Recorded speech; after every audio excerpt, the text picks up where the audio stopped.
Alors que la chef de la diplomatie européenne, Kaja Kallas, présentait ce jeudi un rapport sur les violations du droit international commises par Israël, les 27 États membres de l'Union européenne peinent toujours à s'accorder sur une éventuelle suspension de l'accord d'association avec l'État hébreu. Et quelques semaines plus tôt, s'était tenu le premier forum étudiant européen pour la Palestine. Il avait eu lieu mercredi 7 mai, dans l'antre du Parlement européen. Ce forum réunissait les leaders des mouvements étudiants de toute l'Europe afin de partager leurs expériences, tisser des liens et formuler des revendications communes afin de construire un front uni en solidarité avec la cause palestinienne. C'est un événement qui a été organisé par Rima Hassan et ses équipes. L'eurodéputé s'était notamment illustré par son soutien affiché aux mobilisations étudiantes, allant notamment jusqu'à se rendre en personne à des rassemblements organisés par les étudiants français. De la trahison des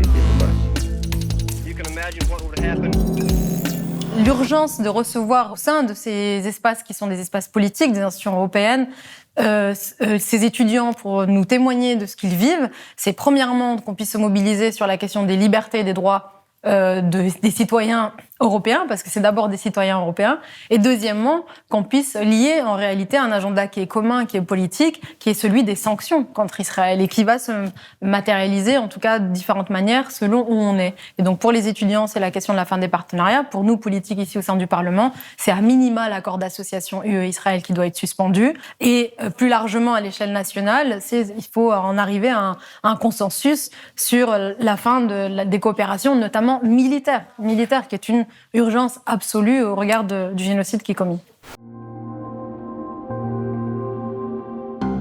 En Belgique, les mobilisations étudiantes pour la Palestine ont obtenu des victoires notables.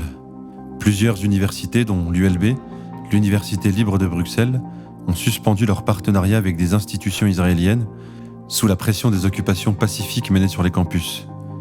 Mais malgré ces avancées, de nombreux étudiants continuent de faire face à des pressions ou des menaces de sanctions, soulignant ainsi les fragilités du cadre institutionnel censé garantir la liberté d'expression.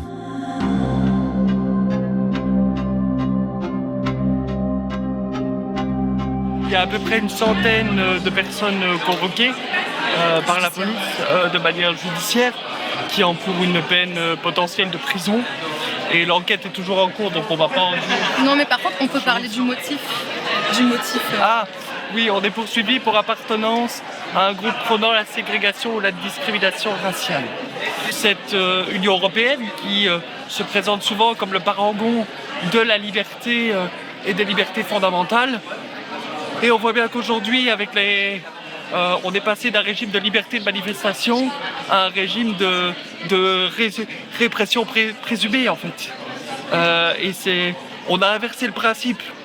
On est passé de la liberté à l'interdiction de base et on voit si on autorise. Donc il y a vraiment une inversion de paradigme et cette inversion de paradigme qui est non officielle, eh bien il est important de venir ici où officiellement c'est toujours la liberté qui prime pour rappeler ce qui se passe dehors auprès des forces de l'ordre. Nous, on est pour un boycott total des institutions, universités et entreprises israéliennes qui participent en fait directement ou indirectement à ce qui se passe en Palestine, que ce soit par la fabrication d'armes, de technologies de surveillance, de renseignement, etc. Dans différents pays, les étudiants, les mobilisations étudiantes ont contribué à mettre la pression sur l'impérialisme américain, sur le rôle de différents pays européens.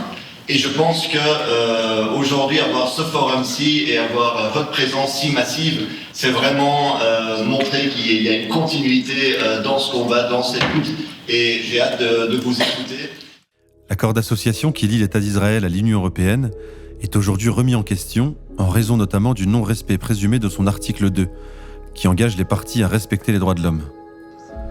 Marc Moutanga, député européen pour le Parti du Travail de Belgique, est l'une des voix européennes les plus engagées en faveur des droits du peuple palestinien et en faveur de la rupture de cet accord.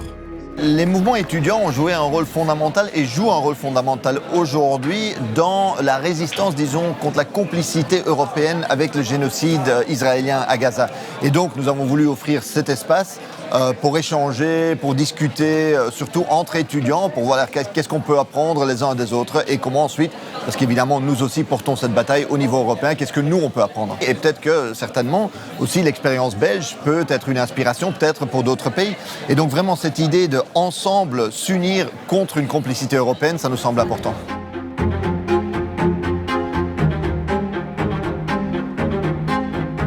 C'est une question qui concerne tous les membres du personnel académique, que ce soit les étudiants, le personnel, les professeurs. Nous refusons d'être passifs face à des crimes commis avec la complicité de nos institutions. Et parce que nous continuerons de nous placer du côté de la résistance palestinienne aussi longtemps qu'il le faudra. Personne n'est réellement libre tant que la Palestine n'est pas libre. Notre université nous a dit on boycotte les universités israéliennes et complices du génocide en Palestine, mais on boycotte aussi les universités palestiniennes tant qu'elles n'appellent pas à un cessez-le-feu. Et donc on a continué à se mobiliser, on a continué à mettre la pression, on a continué à les mettre face à leur propre complicité en leur montrant qu'en fait, non, on ne met pas dos à dos colonisés et colonisateurs, on ne met pas dos à dos victimes et États génocidaires. Travailler les dossiers et profiter de la plateforme que vous avez pour médiatiser des choses dont on entend moins parler. Parce que les manifestations et les slogans Free Palestine, tout le monde les a vus et c'est très bien de les voir, mais vous avez quand même un pouvoir pour médiatiser au-delà, pour éduquer au-delà, en pointant notamment du doigt des incohérences de la droite, de l'extrême droite, des libéraux. Par exemple, je suis d'origine arménienne et je vois qu'en France et dans le monde francophone, l'extrême droite adore parler de l'Arménie, des chrétiens d'Orient, et puis soutient Israël, qui fournit les armes à l'Azerbaïdjan, pendant qu'Azerbaïdjan fournit le gaz à Israël. Est-ce qu'il pourrait y avoir à l'échelle européenne un organisme qui est chargé d'avoir tous les signalements de violation de liberté académique et de vraiment de mettre la barre vraiment haut en termes de de considérer que l'acharnement comme ça peut constituer une forme de censure et donc de demander plus de justification dès qu'on attaque des personnes dont la spécialité est ce sujet-là. Students that are here today are doing what every single politician ought to have been doing. And look how easy they turned on you. Because they are more scared of the truth and those who carry it effectively than these advanced weapons that are severing people in half. Militante égyptienne, Rahma Zein est devenue une figure incontournable de la défense de la cause palestinienne dans le monde anglo-saxon. Connue pour ses prises de parole percutantes dans les médias internationaux, elle incarne la voix d'une jeunesse qui refuse de se taire face aux crimes commis par Israël. Sa présence au forum visait à encourager et renforcer le mouvement étudiant. It is very important for the students to get together and not feel alone. Because unfortunately, this is how they've been feeling. Because it's an uphill battle. They're doing this alone. Media is not helping them. A lot of media outlets, I remember in the United States, would just call them protesters, trying to take away that they're in actuality students asking for the bare minimum. These are people studying justice in classrooms and not seeing it implemented outside. These are students who are looking up at their universities on a pedestal, their professors, and their professors are scared to say the word Palestine. So when you are in this absence of seeing the thought leaders that usually used to find it very easy to speak out, and now you are strategizing on your own, and your message is very simple, that theft of land and life is wrong, and instead of your administration looking at the genocide in Israel and speaking against that, they're speaking against you. So obviously this is plus difficile. So now it is important to stand by the students, to help them even morally, for them to also change tactic, and for them to continue, because this is not a sustainable world that we're living in that is breeding so much hate. Because the more you allow Israel to do what it's doing, the more there is a ripple effect of hate in the whole world.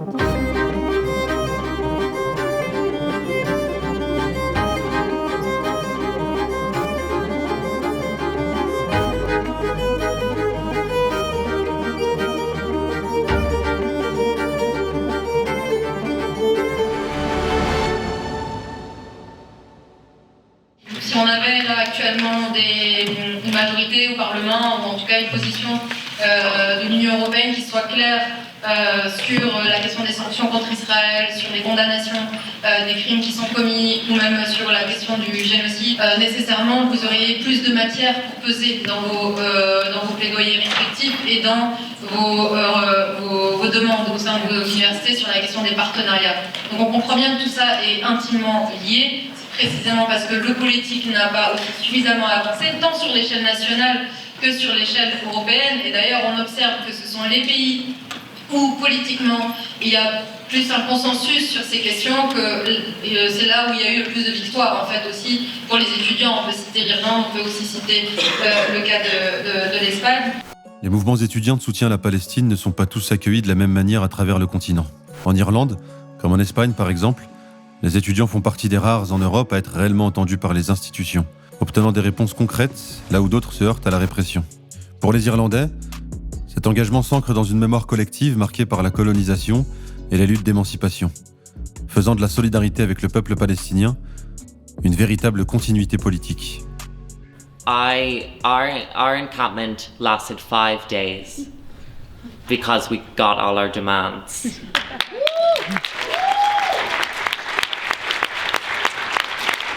Full economic boycott, the creation of an investigation of academic ties, Palestinian scholarships, amnesty for students, and a reversal of a €200,000 fine put on the Students' Union due to protest activity. Ça fait des mois qu'on travaille sur ce sujet. On a été, pour beaucoup de politiques, témoins de la mobilisation étudiante en solidarité avec la Palestine. On s'est rendu compte que c'était non seulement un sujet européen, mais un sujet vraiment global, international. Et d'ailleurs, un rapport de Gina Romero, qui est la rapporteure spéciale des Nations Unies sur les questions de liberté de réunion, notamment, a publié un rapport l'année dernière qui a été fait sur une trentaine de pays, qui était spécifiquement dédié à analyser comment justement les mécanismes de répression se mettaient en place contre les étudiants mobilisés en solidarité avec la Palestine. Invitée d'honneur de ce forum, Gina Romero est une des voix majeures de la défense des libertés fondamentales. Rapporteure spéciale de l'ONU, elle a récemment publié un rapport dans lequel elle alerte sur la répression croissante des mobilisations étudiantes pour la Palestine et l'atteinte aux droits fondamentaux qu'elle constitue. Dans ce rapport, elle appelle les universités à protéger la liberté d'expression, à cesser les sanctions contre les manifestants et à garantir un espace sûr pour l'engagement politique. Un appel qui, jusqu'ici, n'a pas toujours été entendu. When you curtail rights to young people and when you actually kill the possibility of exercising certain freedoms in the university or other educational settings, because you know that also high schools in many different countries have been involved in protests. This discourage public participation, discourage the exercise of freedoms, and at the end are a threat to democratic system and institutions. So at the end, everything that is happening, it's actually putting in a very deep risk the future and the sustainability of freedom of rights in a specific, but also on rule of law and democracy in particular.